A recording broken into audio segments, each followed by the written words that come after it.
All right. Good morning, everybody. We're just going to go ahead and get started in just a moment, and I will hand it over to Carol and Rob. All Okay, right. I'll start. There you go. I know that it takes a minute or two for people to join into the room. So I wanted to introduce myself. I'm Carol Benson, the director of the Four Rivers Heritage Area.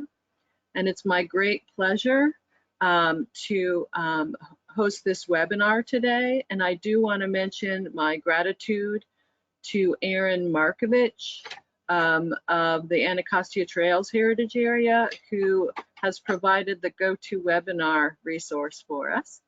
I'm going to say what seems to be the norm for other webinars I've taken. If you want to go ahead and introduce yourself on the chat, and then we'll also be monitoring the questions that you might have. So use the chat for introducing yourself, and some people use it just for some brief hellos or interactions with one another. But if you have questions for our speaker, put that in the question bar. I did want to say that we have a great list of resources that Rob has provided us, and I sent that out with the registration link, but some of you might not have received the registration link through my email, and if that's the case, look for the list of resources to be posted on our website after this webinar is finished. And I did want to say that I invited Rob to do kind of a modified version. Rob can speak on all aspects of accessibility, and he has done so, but I asked him today to kind of give us a high-level introduction to the topic, more or less for senior staffs and your boards, to try to get them to buy in and commit their resources to accessibility. And we plan to have follow-up sessions based on the demand for other topics. Rob has an entirely additional hour that he can offer based on programming tips for accessibility that don't cost a lot of money. I think you all read Rob's bona fides in the invitation to join this webinar. Rob is a very valued colleague that is teaching online for a variety of universities, has had posts at a variety of museums in the past, and really has specialized in accessibility. And we're very, very fortunate to have him talking to us today.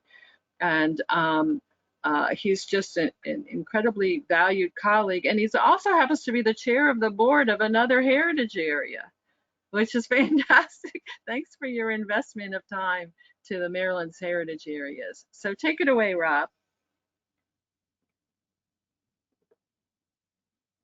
Thank you, Carol. So as Carol was explaining, part of the whole premise here in using a technical assistance committee from our heritage areas is providing support and resources for various organizations. So as the president of the Stories of the Chesapeake Heritage Area on the other side of the bay, we offer these programs on a regular basis to our museums, knowing that a lot of the organizations that are part of our heritage areas tend to not have the capacity or the support of large institutions with accessibility departments or people who are specifically specialized in that. So the idea behind this is offering an opportunity to share people's ideas about what they can do on their sites.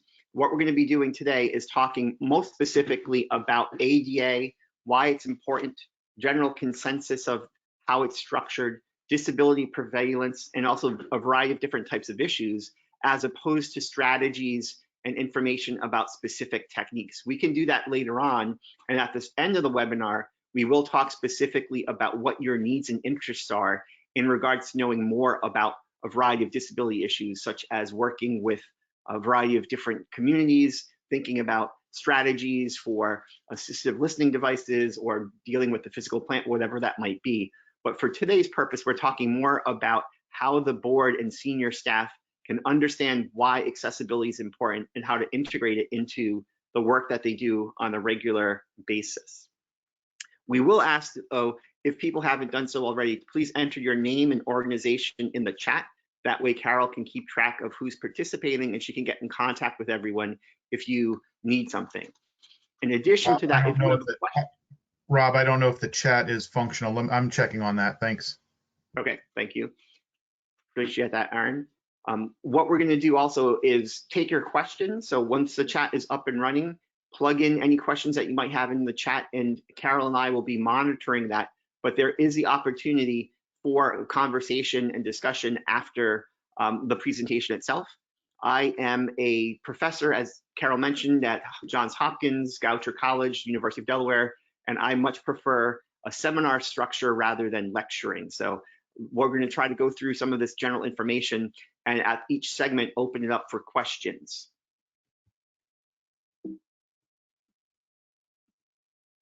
The main thing to know about in terms of accessibility is that you want to create a positive and welcoming experience.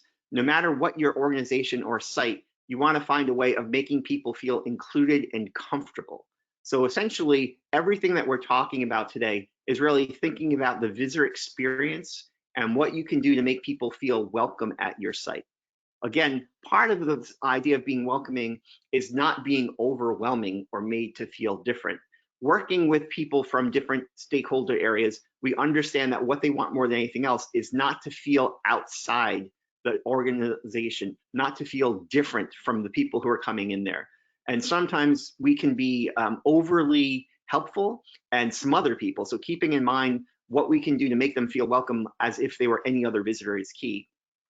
In addition to that, one of the things that we really want to keep in mind is that there's lots of different ways that people might have a learning difference or might have an accessibility problem. And the idea behind this is that most disabilities are invisible. So you might be able to deduce someone having an issue if they're blind or if they're in a wheelchair. However, there's lots of people on the Asperger's spectrum. There's individuals who might have listening issues that are not identifiable very easily. And we need to make sure that we're including everyone in the work that we do going forward. So ADA, as I said, is going to be the thrust of what we're talking about today, thinking about how our organizations can be somewhat compliant. ADA was part of an act in 1990, and it was enacted by the US Congress and later amended in 2009. So essentially, this is part of the civil law movement that was taking place and specifically prohibits, under certain circumstances, discrimination based on a disability. And it affords protections against discrimination based on race, religion, sex, national origin, and other characteristics as part of that overall movement, as I said. There's lots of information specifically about ADA and how the legal things are required in regards to procedures, policies, access, and things on the ADA website itself. And towards the end of this webinar, we're going to visit the website and I will show you how that is structured and what's there. In addition to that, I also have ADA websites regionally. So the Mid-Atlantic Association has, the Mid-Atlantic ADA website has lots of information specific to our area with organizations and resources that you can use that are very helpful. But we're going to just go through and talk more specifically about some of the things that ADA lays out. So essentially, there are 4 main goals and outcomes for ADA. The idea behind this is not just improving access to the sites themselves, but also thinking about employment, education, facilities, and services. So essentially, the idea behind this is when we're thinking about ADA accessibility at our site, it's not just ADA for the visitors, but it's also an issue for the staff, the board, the volunteers, thinking about the physical plant, thinking about the programming. Essentially, everything that we do should be as accessible as possible based on the work that's going on at the site itself. And sometimes I think organizations tend to think about the physical plant, but they don't think about the programming, or they don't really think about their staff and their volunteers.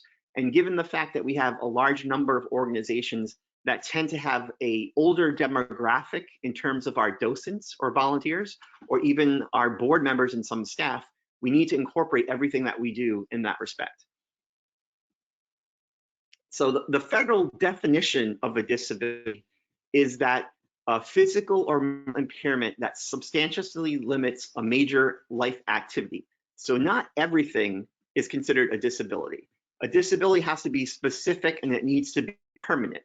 So the determination whether a particular condition is considered a disability is really made on a case-by-case basis, according to the need and the resources and the mobility or accessibility of that particular individual. So rather than a sweeping generalization to cover everything, the looking at the particular need of an individual itself. And a lot of the things that you'll hear about today is thinking about this as people first, rather than thinking about a disability or a difference in abilities. We want to think about the individual. So that changes everything that we do on site in regards to making people feel welcome, really focusing on the way that we can incorporate them into the resources that we have, as well as specifically changing our terminology or language accordingly. So there are certain conditions that are excluded, such as substance abuse, visual impairment, anything that's available that could be changed by prescription. So the most recent information that we have is from the 2010 census. And this is just a little plug for those of you who may not have done so yet, but the census is absolutely crucial. And I know I'm probably speaking to the converted here, but essentially the information that we get from the census is incredibly important. And unfortunately, given the situation that we find ourselves in now, it's much harder to gather information. So the most current information that we have is from 2010, but we're expecting a significant jump in the people who identify as having a disability or people who would be covered by ADA when we get information back from the 2020 census. So you'll see information here that's directly taken from the 2010 census, but there's also projections of what the expectations are going to be going forward in the next 5 to 10 years. And you can see from the numbers here, 56.7 million people in the US have a disability. That's nearly 1 in 5 residents as of 2010. Now, basically 29.4%, 29.4 million were between the ages of 21 and 64, and only 41% of these individuals were employed. As I said, one of the issues with ADA is focusing not just on the visitors, but on the staff itself. And the hope is that we would be able to incorporate individuals who have different abilities within our workforce and the staff of our institutions. 19.2 million are over 65 and over.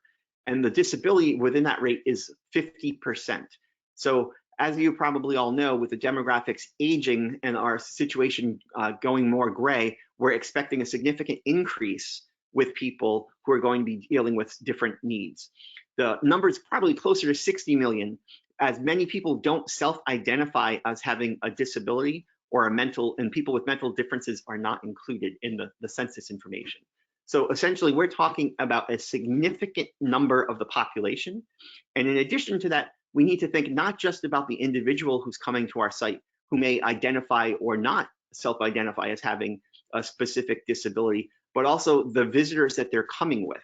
So when you think about grandparents coming with grandchildren, when you think about a school group, there are many, many people who are impacted by individuals who have these different needs. It's not just the individual themselves. So often I hear a situation where some groups think that it's problematic to make adjustments or changes for a small group or minority, when in fact that's not the case at all. There are a significant number of people who are coming to our sites who are impacted by this.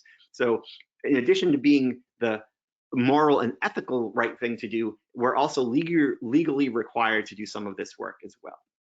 So as I said, in terms of projections, by the year 2030, the Census Bureau estimates that 1 out of 4 people in the US is going to be over the age of 65.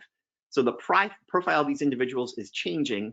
It's different than what it was in the past in that they're healthier, they work longer, they're more interested in volunteering and recreational and cultural opportunities.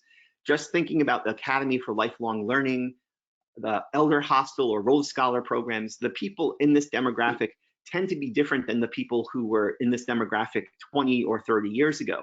They are coming to our organizations on a regular basis. They're the ones who are volunteering, in many cases doing a lot of the first person visitor service and docing at our sites themselves. So we need to consider all the different individuals that are working with us.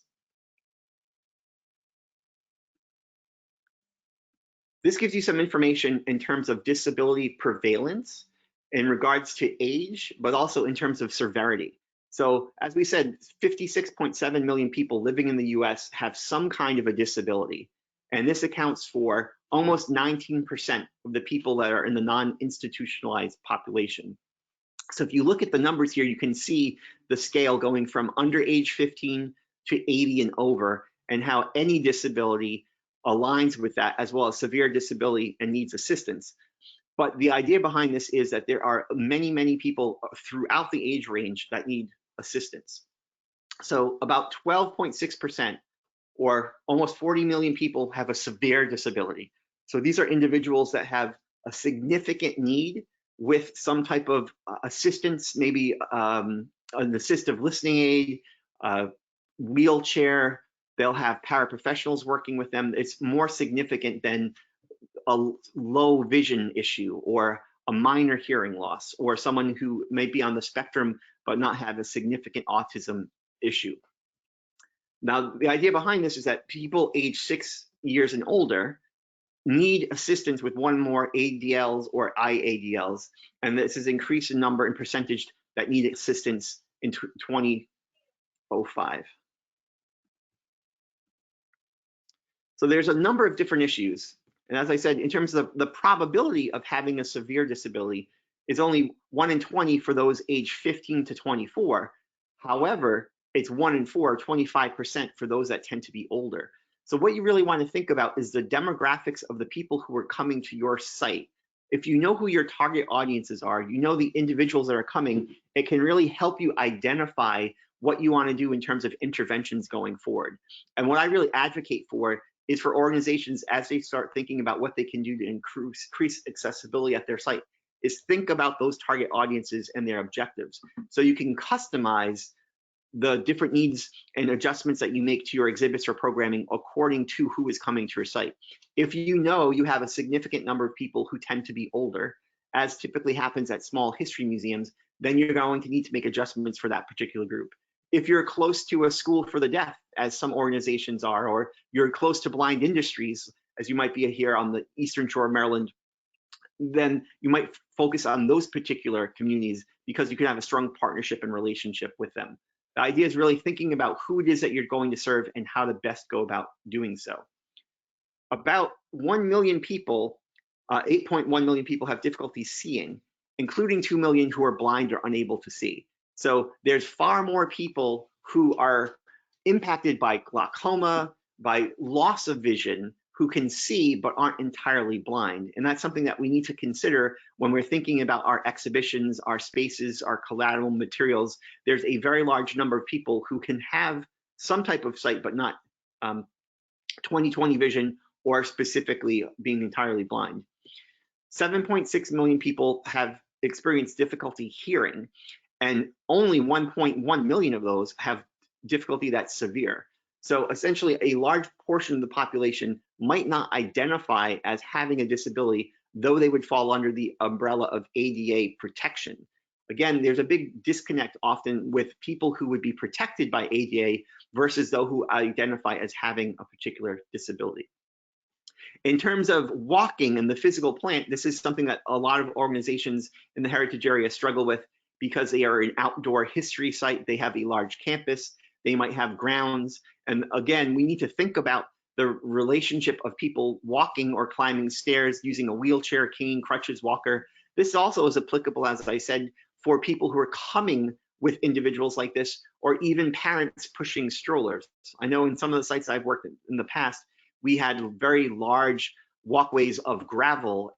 It was difficult for people to be able to walk on the gravel, as well as for parents with strollers to move from place to place. If you're in a historic house, thinking about how difficult it might be for people to climb up and down the staircase from one floor to another floor is something to consider. So again, it doesn't mean someone is in a wheelchair necessarily, but mobility can be affected in many, many different ways.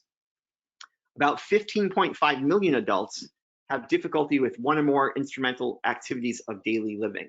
So again, one of the reasons that the ADA is structured the way that it is it's thinking about people on a case-by-case basis and how their ability to function in a daily activity is impacted by their difference. So this can include anything from doing housework, using a phone, preparing meals. Essentially 12 million people require some kind of assistance. And in addition to that, it's not just a physical issue. One of the things that we're identifying with museums now is it was early on easy for people to think more specifically about physical disabilities, people who might have been blind or in a wheelchair. However, there's a very large population, specifically in school groups, of individuals who are on the Asperger's spectrum, who have other issues in terms of autism, and then with the older population of Alzheimer's, dementia, and senility. And identifying how we can serve this public is really going to be crucial and is more difficult sometimes because of the fact that people don't self-identify or are not as readily identifiable by staff. I've seen situations where security guards in organizations or museum staff have acted somewhat inappropriately or were confused or didn't understand why a certain group of children were acting out, and because of their kind of relationship of being on the spectrum being the underlying cause rather than the fact that they were misbehaving or not paying attention to their teachers. So a lot of this takes training, and that's one of the things we'll talk a little bit about, is how you can train your staff, especially your visitor services staff or your docents who are the first contacts with these different groups, to understand how to recognize and plan for this type of work.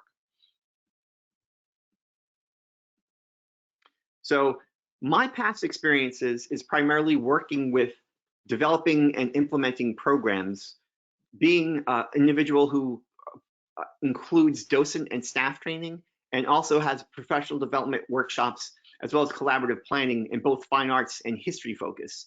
One of the things that I really found in the past is that most art museums have been far ahead of history institutions because they were forced to find a way of directly engaging people, specifically who are blind or low vision, very early on. And many of them have trained staff or entire departments in some cases to deal with accessibility issues, whereas most history museums tend to lag behind. So I've had the opportunity in the past to work at both history museums and art museums, and essentially have been able to utilize some of the techniques and tools at the art museums at a variety of different history institutions. As I said, today's not going to be focusing specifically on strategies or techniques, but there's a variety of different case studies and best practices at museums that you can look to doing this type of work. So essentially what we're going to do today is talk more specifically in general about accessibility and try to answer some of your questions, but talk specifically about why it's important to have an accessibility plan, to think about how you're going to incorporate changes and interventions to the physical plant, the programming, the staff work that you do, and really make a case for discussing this with your board or senior staff to come up with a strategic plan moving forward. Strategic plan meaning an accessibility plan, and how it can be integrated into the work that you do in terms of overall policies. So at this point, I think what we can do is take some questions about ADA in general and the prevalence, and then we can move from there to more specific information about some of the overall programming and physical plant pieces. Are there some questions that you might have about the information that we covered thus far?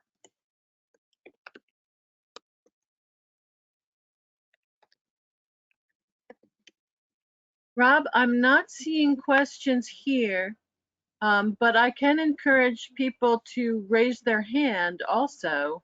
We have that capability of turning people's. Correct.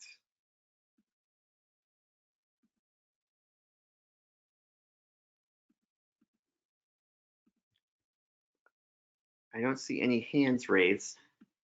Okay. So we'll keep moving forward then.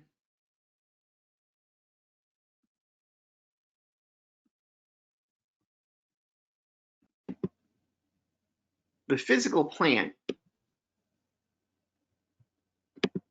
Oh, I see someone's got a question. Katie Nelson.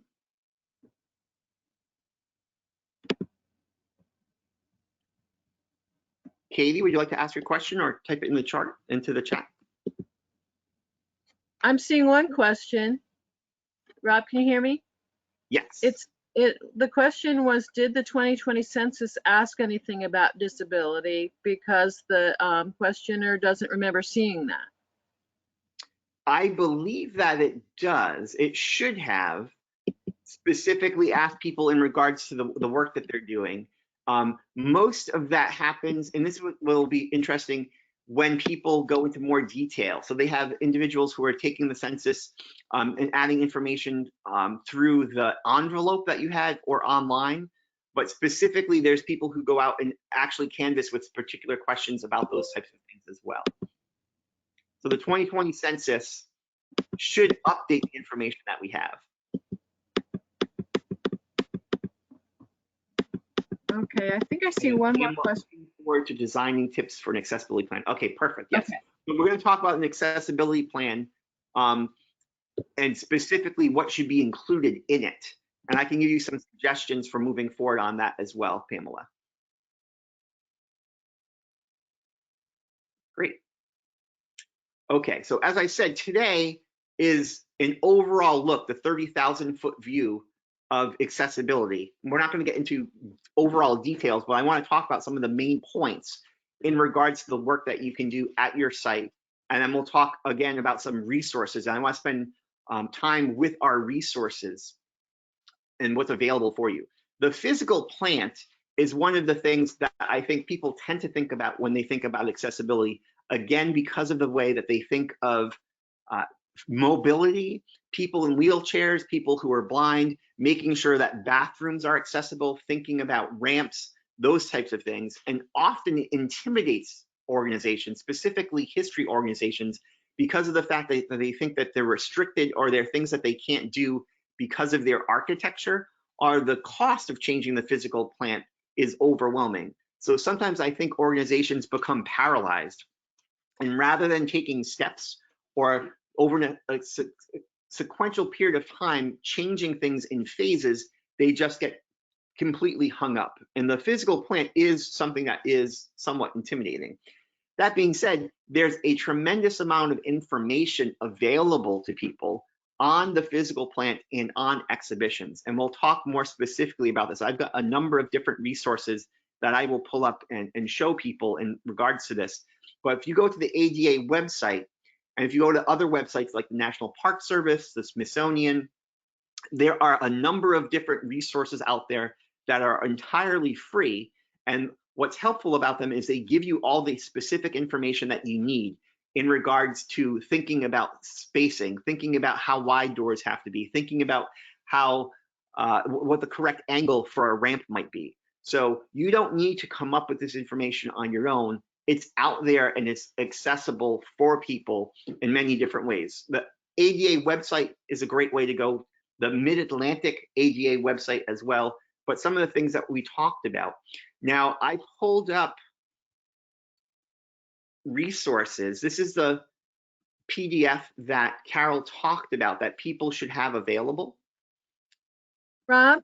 Oh, yes, I Okay. see it now. There you go. Okay, but I can see it now.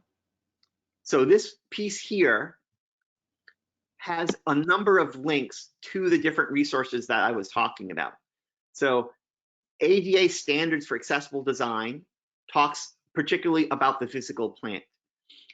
Visitor Guide for Visitor Exhibitions and Planning also talks about the physical plant. The resources from the Smithsonian, Accessible Design, also gives you all of this information. So essentially, these pieces are incredibly helpful because it gives you the recipe, line item by line item, about what you need to do in regards to your actual physical plant. And all of these resources are 100% free. They're online and they're a tool and a resource for you. So if you don't have the PDF yet, as Carol said, she'll be able to send it to you or post it on the Four Rivers website so people will have access to this. But these documents are exceptionally useful and helpful in terms of pulling that information up with the physical plant itself. So a number of these different pieces, as I said, give you exactly what you're looking for in regards to the components. And what I like to do typically is spend more time talking about programming because it's hard to find information about programming. But in regards to the physical site itself, all of these different resources give you the legal overview, architectural access, communication guides, activities. Everything here is designed in a way that will help you benefit from what you need to do to put things in place to make your site more accessible in terms of the physical plan. And again, a number of these documents are specifically from the federal government. So, you know, if you follow these rules and regulations, you're going to be doing everything that you need to comply to ADA. So all of the standards are there. All the information that you need in regards to the physical plant are available through these documents.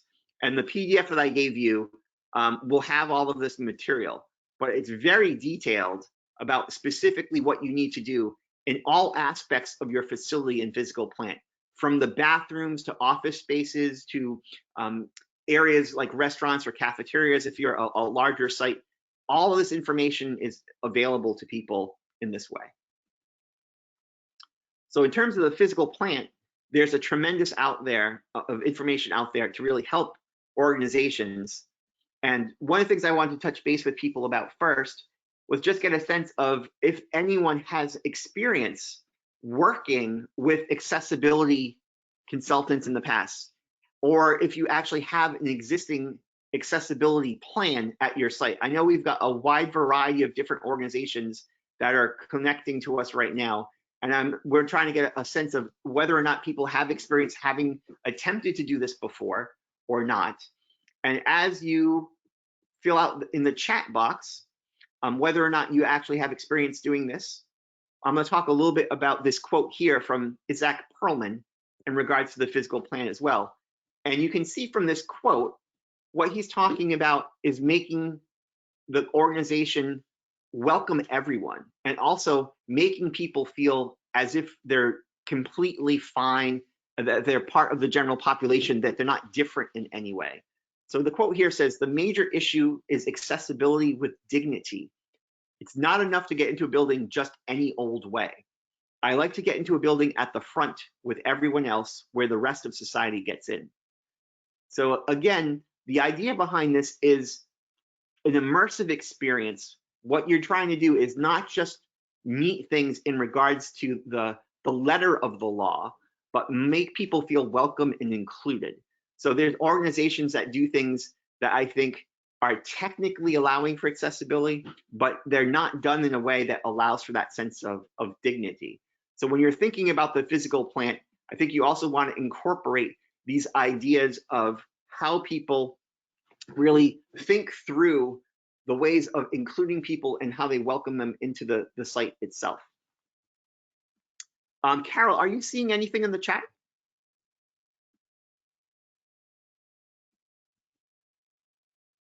I don't see anything in the chat. Maybe it's a problem with I'm not sure if Aaron had fixed the problem before he stepped away. well, if there's a capability for anyone to raise their hand, we'll be able to see that.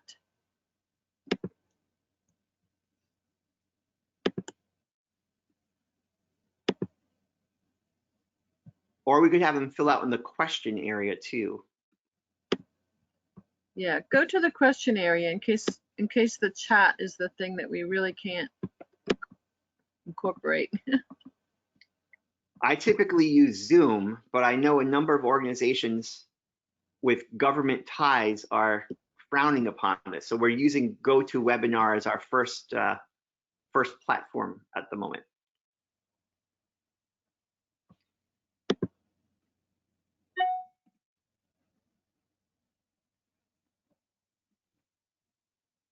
Okay, so I'm going to move forward. Again, one of the issues with physical plants is that some of you all are working with historic landmarked buildings. In my case, at the Chesapeake Bay Maritime Museum, we had a lighthouse as well as a vessel that was a historic landmarked ship, something that was really significant. So some of the issues is, yeah, I see that Jody is saying that the chat is not available. So if you want, you can just post anything into the question area, because we can see your questions, but we can't see the chat at the moment. So if you could just post there whether or not you've worked with accessibility consultants, or even more importantly, communities in the past, I think that would be helpful.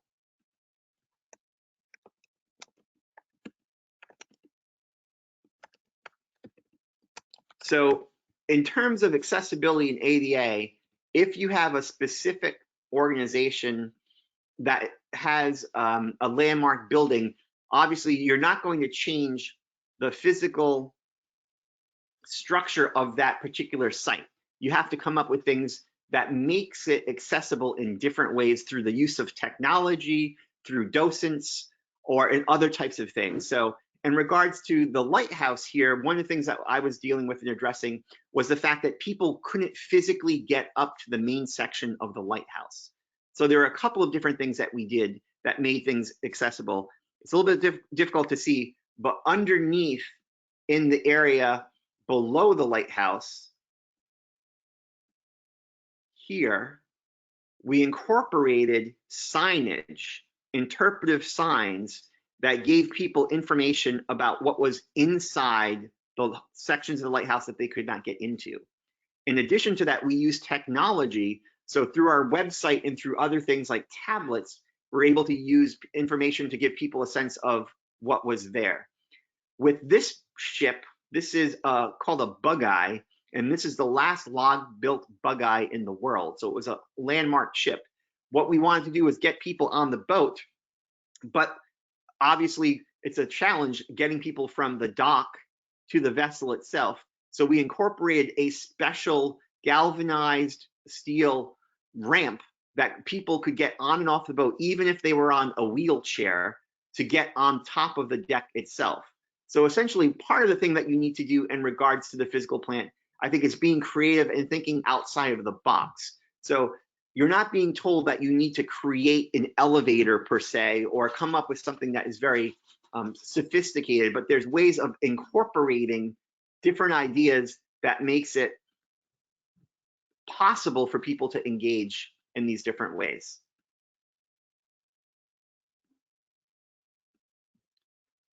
So in terms of physical plant, there are things that you can do, such as making accessible entrances, ramps, elevators.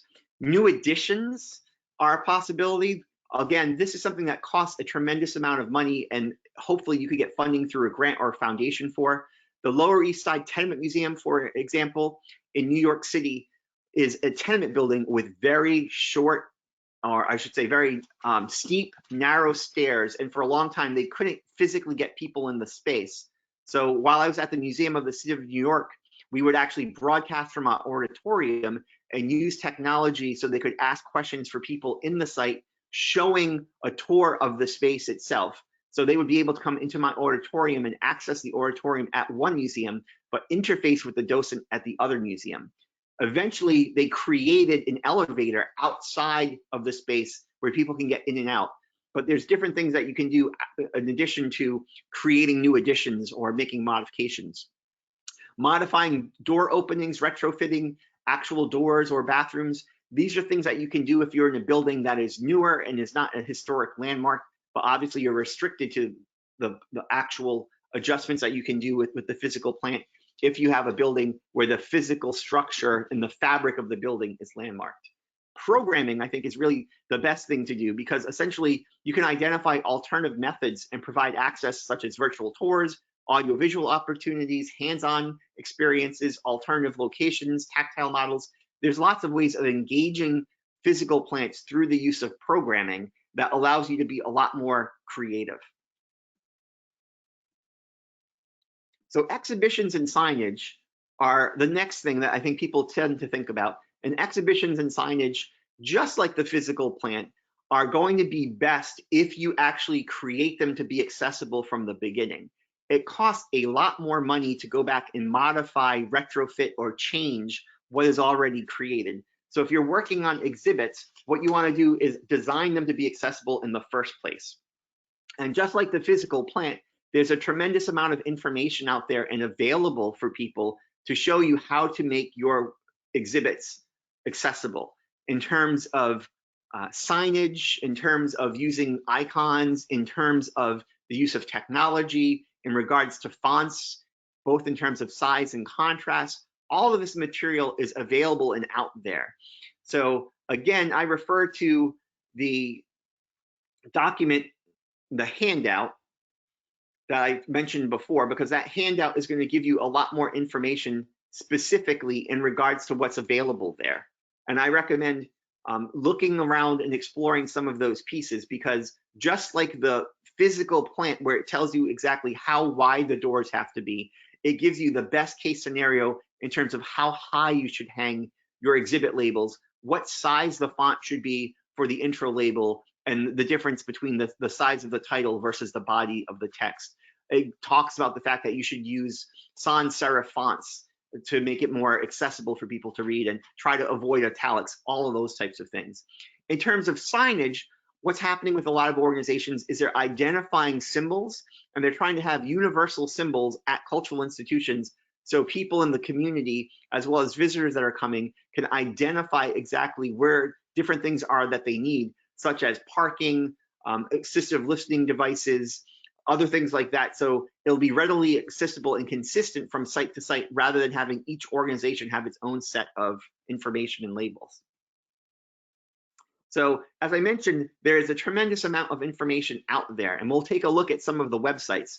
But essentially, if you think about the idea of incorporating this, the Smithsonian, the National Park Service, the National Endowment for the Arts, there's a number of organizations that have provided all of these materials, which are absolutely free, and that you can use as a reference. As I said, in terms of designing, you want to design everything from the very beginning. Universal design is the concept of creating an exhibition that's going to be usable for the largest public possible. And incorporating these different guidelines is going to make it accessible for everyone, not just for people who have a specific different need, but also for the people that they're coming with. So there's a lot of material and information out there that's available online for free. And as I said, is in that PDF handout that I gave to Carol, that can help you think through the way of engaging people in this way. And by creating this opportunity through hands-on experiences, experiential activities, really thinking about different ways of engaging the public, you're going to create a better visitor experience for everyone, not just for the individuals who have a specific need. This is an example of a style manual that I created with our exhibit designer and our curator when I was at the Chesapeake Bay Maritime Museum. And the idea behind this is you want to have policies and procedures in place that are really specific and are thought through in advance of doing anything. So we created this style guide for all the signage in our campus, which is a 12-acre campus with 12 different buildings. And essentially spread throughout this, we've got signs to try to get people to understand what building is where, how to move from place to place, where the restrooms are. And in order to create wayfinding signage, we wanted to make sure that our guidelines were as accessible as possible, taking into consideration the universal design guidelines and also thinking about best practices with accessibility. So we created this guideline, and then we incorporated this for our website. We incorporated it on our collateral material when we sent information out for the annual fund or for membership, trying to make sure that everything that we did was going to be accessible to the general public. So by going through this process and analyzing and really thinking through specifically what people's needs are, it makes it much more likely that you're going to have success rather than doing it on an ad hoc basis. And again, this was designed using a lot of the references that I was talking about prior. As I mentioned, programming is something that I really emphasize organizations doing. We'll talk about the accessibility plan in a minute, but the idea behind this is that through programming, you can make a significant change in impact on what you're doing with the visitor experience without spending a tremendous amount of money or needing a lot of resources or funding from the outside. And in addition to that, through any types of work that you do with programming, it allows you for experimentation and to adjust and change things. What I recommend doing more than anything is talking with the community first. Whether or not you're actually focusing on changing something or revising it, you want to work directly with stakeholders and ask them first and foremost what their needs are, rather than making assumptions or guessing. Programming is a great way of creating those relationships. So I think, as I said, a lot of organizations tend to get paralyzed because they think being accessible is going to cost a lot of money. It's very expensive. They also think that In some cases, it's impossible for them to make specific parts of their site accessible. It's because they just haven't thought about different ways of thinking outside of the box or being really creative about it. But through programming, it really shows that you can accommodate a greater number of people in a very efficient way without too much expense.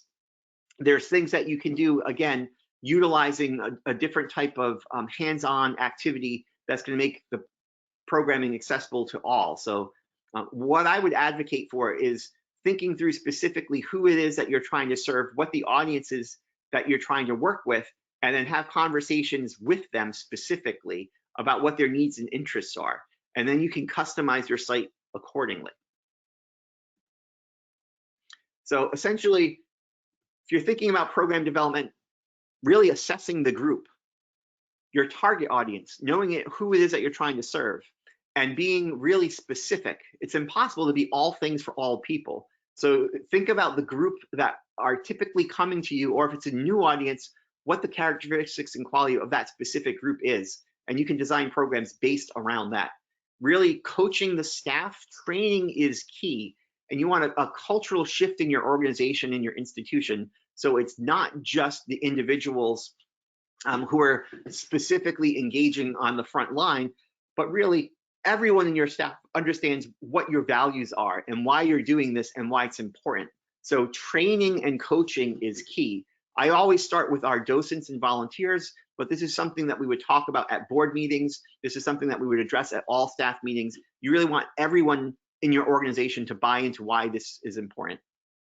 And then also in terms of transformation, thinking about how you can invite guests with physical and developmental differences.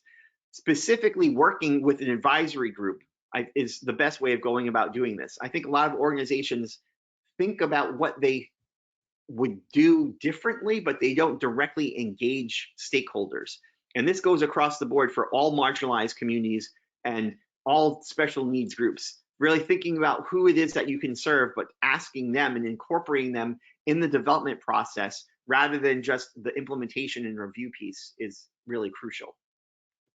As I mentioned at the beginning of the webinar, thinking about language is key as well.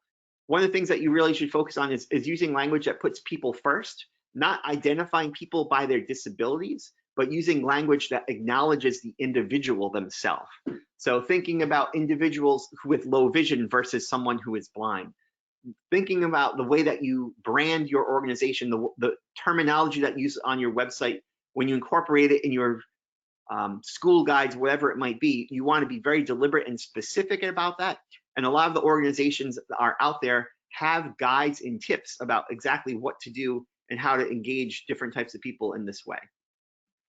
As I said, again, don't assume, but ask people. Always be welcoming and appropriate.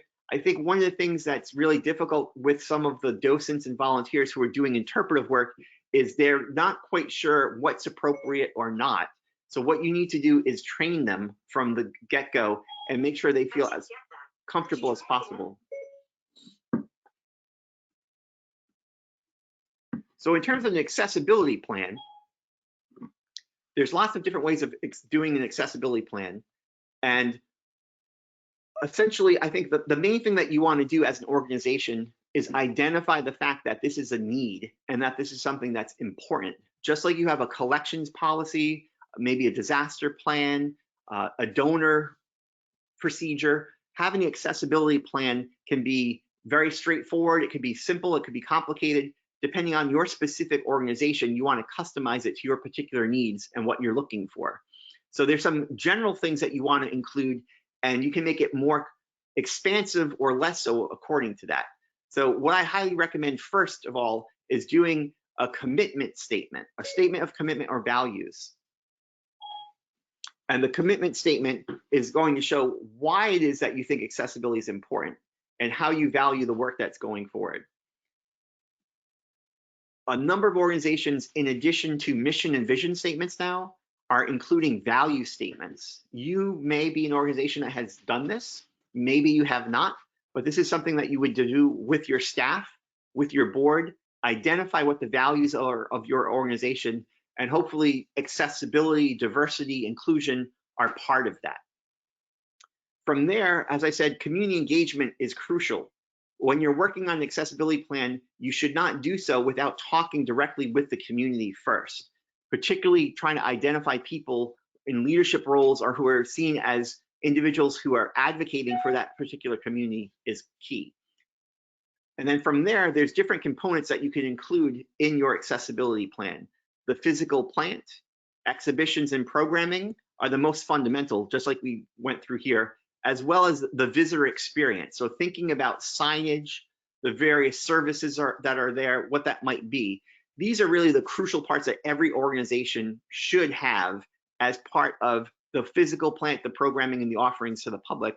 But you also should have information in your accessibility plan about the staff, the board, and volunteers. So as I said, ADA is not just about the visitors to your site, but it's also about employment. And it's about representation and inclusion of people who are working for you and who are overseeing the governance or policy of the site itself too. So you should have some kind of a policy that clearly states that your staff, board, and volunteer are inclusive and identify people with different disabilities as part of that group. Training is key. You should have an idea of how you're going to train people, what you're going to do to engage them specifically. And again, this could be something where you're identifying the docents and volunteers who are doing interpretation first, or visitor services might be your key essential group, whatever it might be. And then from there, you include other staff members. You incorporate board members. You have training specifically in regards to this. Communications, I recommend really thinking through how you're representing yourself in every aspect to the general public. So your website, social media, any collateral material that's going out, making sure each and everything that you do is going to be accessible to the largest audience as possible. And then depending on your site, you might think about a policy for service animals or for facility rentals.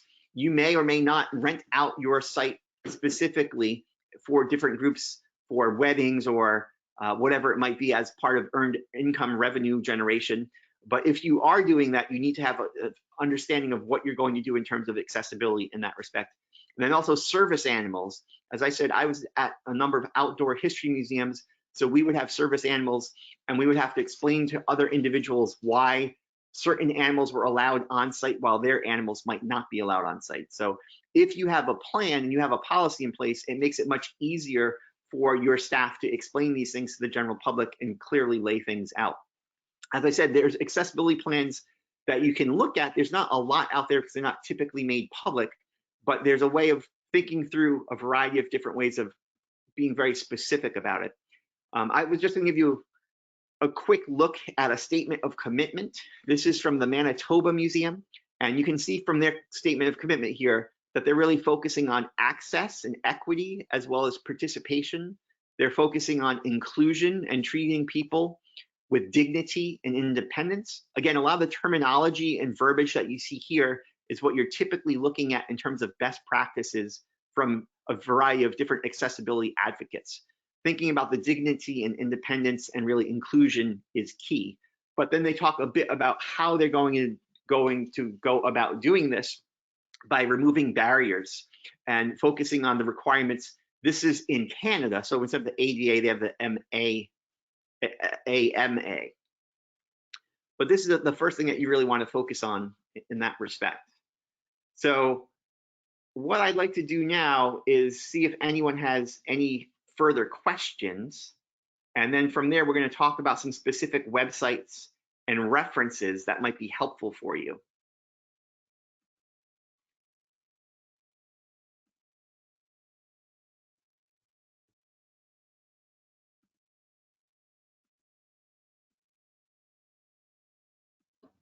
I see some comments about accessibility plans. Catherine worked with working with the Peel. Oh, so you're working with Nancy Proctor, okay. And making an elevator, great. An advisory group, okay, perfect. So I don't see any other specific questions, but what I will do is share some resources with you now that might be helpful. When I was in New York City, I co-chaired and helped create a group called the Museum Access Consortium. And the idea behind this was that the Met and MoMA, which were large art institutions, had accessibility departments and a tremendous amount of resources. So I worked with my colleagues at the Met and MoMA to create this organization as a professional development tool for people in the city. I was working at the Museum of the City of New York at the time, and we did not have the resources or capacity that they had. So what we decided to do was create this organization as a tool and a resource for the field. So we worked deliberately with different representatives from a variety of communities, people who had CP, individuals who were blind, people who had issues with assistive lifting devices, and we incorporated them into our board. So the Museum Access Consortium was made up of museum professionals, but was made up of a large number of different stakeholders from those disability communities. And the idea behind this is we provided resources, materials, workshops for people in New York City that was absolutely free. So we were able to work and leverage the things that we knew as a way of doing so. Now, this is helpful for you all in that the Museum Access Consortium has a website and a lot of this material is posted. So even though you don't live in New York and you're not able to go there on a regular basis, a large number of the things that are available you can see through the website itself. So, sorry about that. If you go to the website, there's a great way of looking at the materials in regards to practices and resources. So for example, you can click on specific groups that you're trying to work with, like autism, and then get an example of the Intrepid Museum that has examples of schedules in terms of how they have things set up to try to help people who have Asperger's or on the spectrum to get moved through the site itself. Or if you're interested in a webinar, one of the things that they do is they record these workshops and you're able to access the website. This is the website right here, museumaccessconsortium.org. So the workshops are all posted on the site itself. There's a lot of information and material available there. So rather than reinventing the wheel, all of this stuff is made available, and organizations that don't have the capacity of the Met or MoMA per se have access to those different things. So what I'm going to do is pull up the websites of some of the things that we're talking about now. And as I said, the ADA website is probably your first website to go to in regards to getting information and access. In addition to giving you the specific materials and information in regards to the law, it has these things that I talked about in regards to accessing the standards for design. So being able to, you can download this as a PDF. I think it's about 300 pages long, but all the information that I was showing before is available there in regards to the site itself. So that PDF website, as I said, will take you directly to these places. And in terms of effective communication, there's a guide here that gives you information about how to communicate with the general public, specifically terminology to use, different types of things that you could do with assistive listening devices, using things like loops, how to go about making decisions. All of this is available through the ADA website. And you know, if you're using the ADA website, you're being compliant with ADA, obviously, because they're giving you the best practices and the expectations of there. They also have information on enforcement. So if you have questions about what's taking place, complaints that are being issued, looking at examples of precedent that's in place, all of that is there and available and transparent for everyone. But again, in terms of technical assistance materials, there's a tremendous amount that you can access that gives you information about how to train your groups, how to work specifically with particular needs. But in terms of the design standards, I think this is really going to be helpful for a number of you because of the fact that these design standards have a tremendous amount of information in there, as I said. Right now, the 2010 version is the most up to date, but it gives you everything that you need. It's 279 pages, as I was saying before. about how to go about creating everything in regards to the physical plant, what needs to be done, accessibility, routes, building elements. It's all here for you. So we're not going to go through everything now, but this just gives you an idea of the ADA website and how useful of a tool that could be. As I mentioned, we also have in the Mid-Atlantic region, the Mid-Atlantic Center. And this is a very useful tool in regards to getting access. They have, in addition to documents, lots of videos. They have a lot of actual short video clips and webinar pieces here that are posted. And what's nice about it is you can look at this through a variety of different lenses. So if you're interested in knowing something specific about architectural accessibility, arts and culture, really thinking about employment, you can go through and find out the information, and it provides links to different types of resources based according to that as well. There's trainings. They actually list some trainings here. As I said, you can click on some of these trainings. So if you're working with people who are deaf or hard of hearing, they'll give you resources about how to go to do that. There's webinars, as I mentioned, of some of the brown bag lunches that they've done before, as well as PDF handouts that you can open up that give you all of the best practices. So there's a plethora of information out there that's available for everyone in regards to the websites themselves that gives people information in how things are set up. Again, if you're not quite sure what to do in terms of accessible parking, it lays everything out here for you. If you need information about visitor signage, you can go through that as well. And in addition to that, the way that this is set up through ADA of the Mid-Atlantic is they are there as a service and offering help to organizations.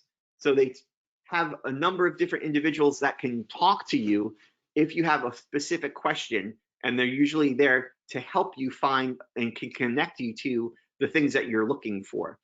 This Success Bee meetings guide is really helpful too. So when you're thinking about holding meetings on your site, this gives you best practices in regards to the space, how to set up the room, thinking about where to place microphones, doing everything in terms of the AV components and how you need to incorporate everything from the food that you're dealing with to printed materials. So there's just a tremendous amount that they can offer in regard to that as well. One of the things I really advocate for is doing an assessment of your site. So the National Endowment for the Arts has an accessibility self-evaluation workbook, which I highly recommend every organization do. So if you click on that link, it'll take you to the workbook. And I have to say, in the PDF, there might be a disconnect at the link because of the way that this was forced to be flush. You might need to cut and paste it into the URL, or we can update that. But essentially, all these links are active. All of them are live. Everything is available as of earlier this week, so you should be able to access it. But in any case, going to the National Endowment for the Arts webpage, there's a Section 504 self-evaluation workbook. And if you go through this workbook, it takes you step by step through the process of evaluating your site in regards to accessibility and what you think is going to be useful, and really makes you carefully and critically analyze all aspects of your organization. So all you need to do is click on either the doc or the PDF document, and you're able to pull it up in regards to the work that's there. And the workbook itself, I will show you.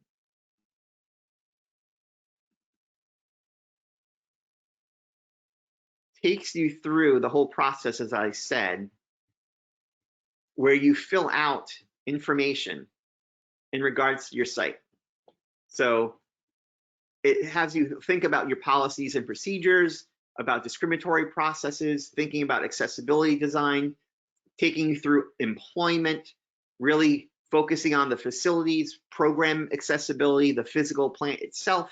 So if you do this with your staff, it will help you identify strengths and weaknesses and where there are specific gaps.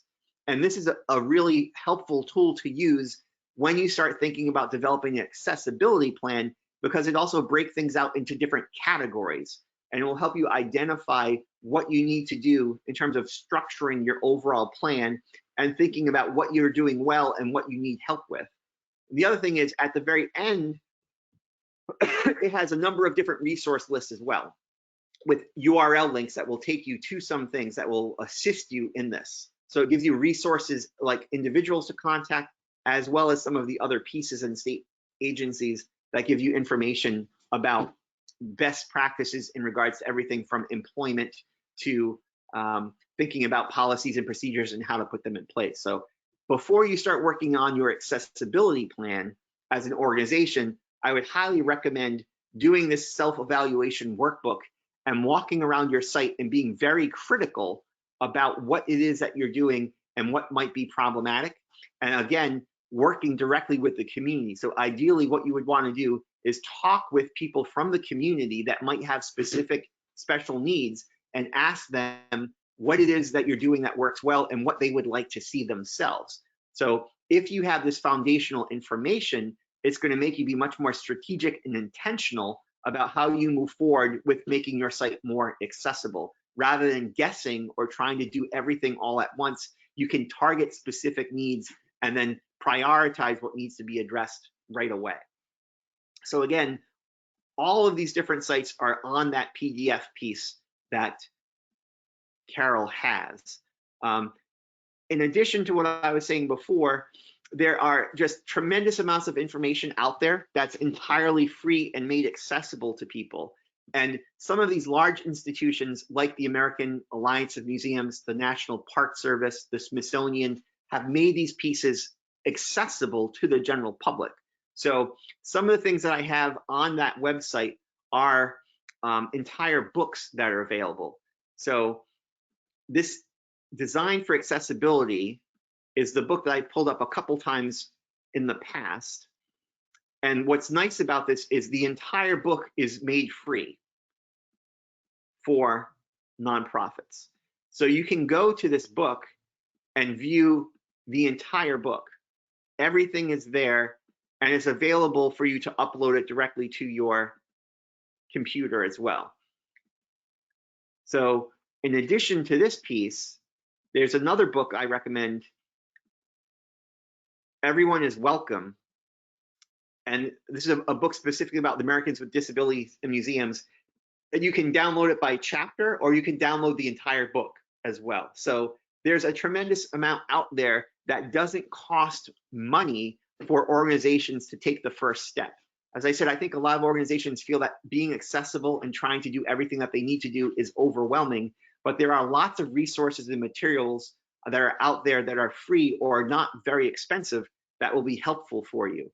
The American Alliance of Museums has a full report.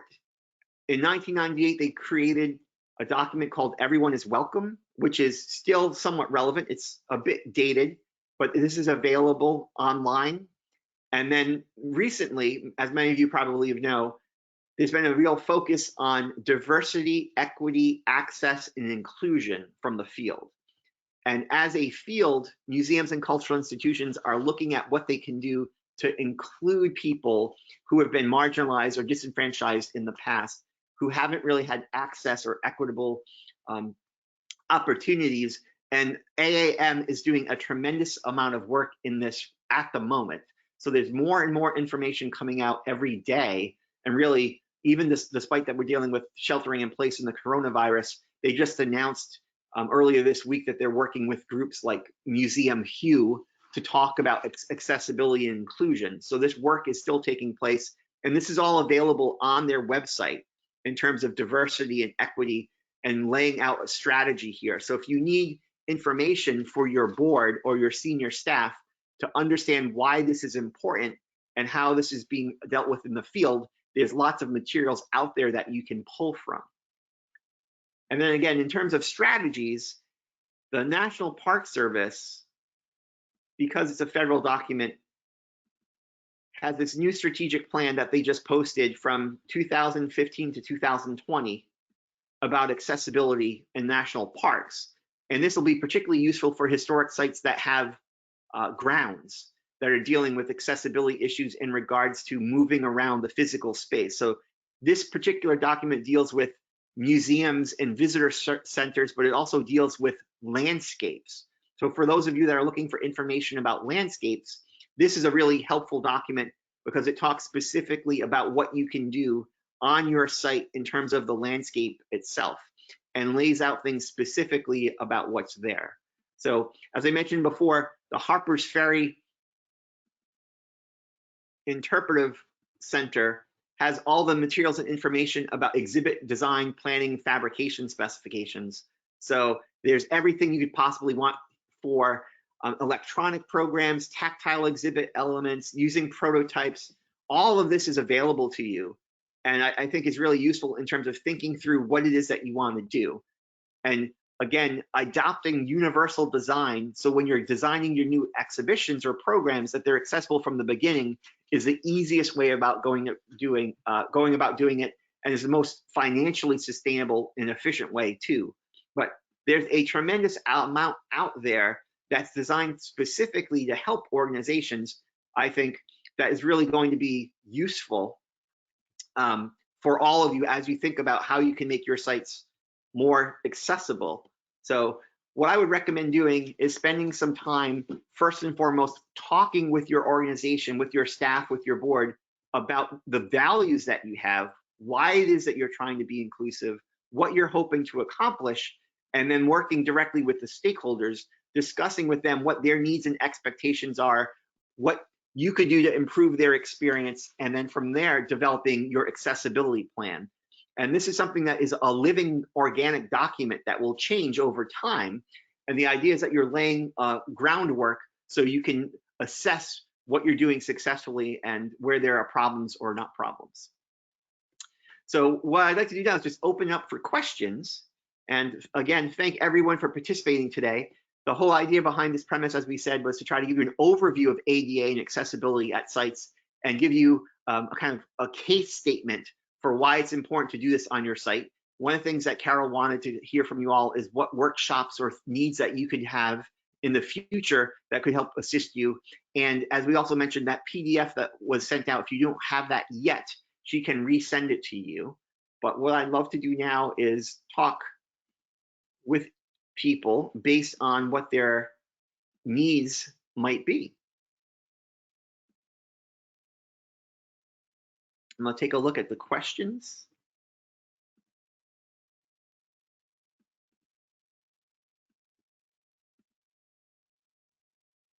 Pamela's going to start with an accessibility plan.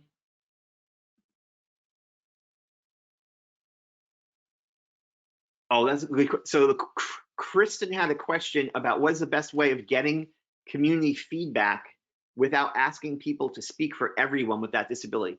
This is a really important question about stakeholders in general. And there's a problem I think that the field struggles with, is essentially you don't want to have one individual making sweeping generalizations for everyone in that community. I completely agree. And that's the case for whether or not you're working with an African-American community, watermen, whatever it might be, is trying to find individuals. So in the best situation, you want to try to talk to more than one person. But typically, one of the best ways of doing it is going to organizations or groups. So as I said, if you're in the area, I've worked with Blind Industries before.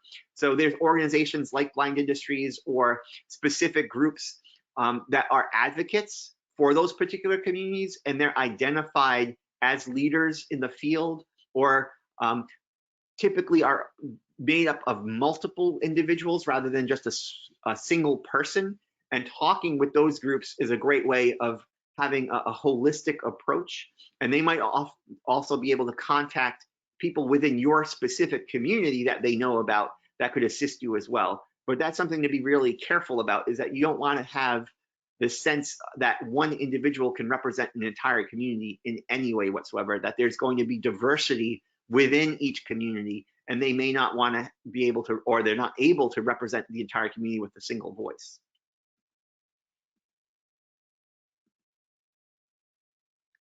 I don't think I see any other questions, just some people saying thank you. Catherine had to run.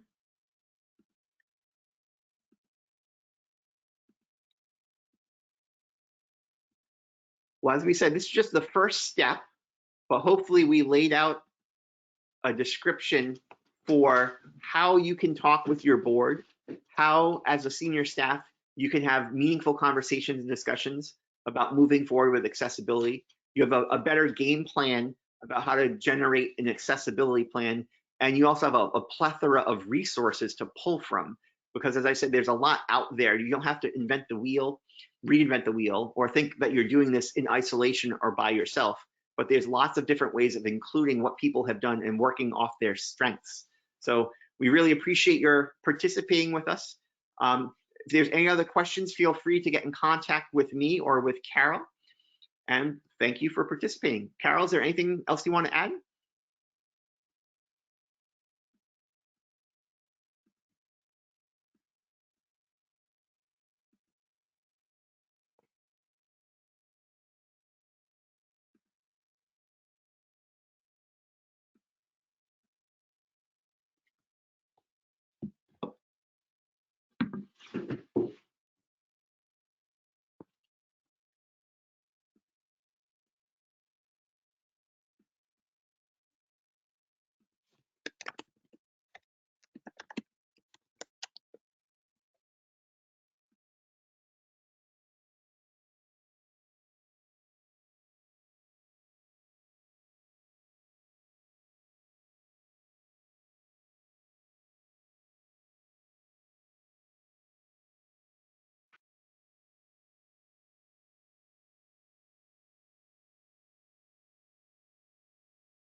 Carol?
If there's any other questions, please let us know. Otherwise, we look forward to hearing from you in the future.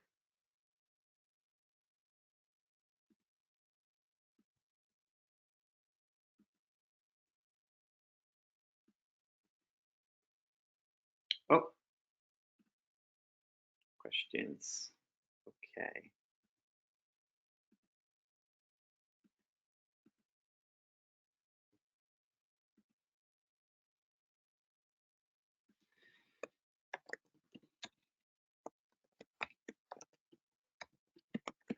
I believe that the recording is going to be made available through the website.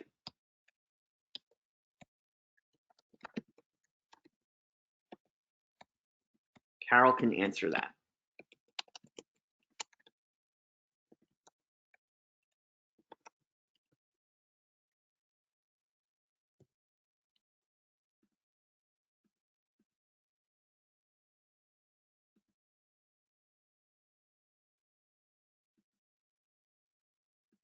Excellent. Carol's having internet issues. Okay, she might be back on in a moment. Thank you, Jody. Hey, Carol, how are you? Did you get bumped off? Ah, okay.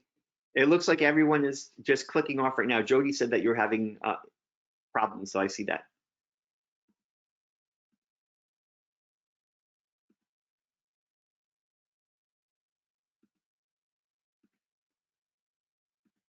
Yeah.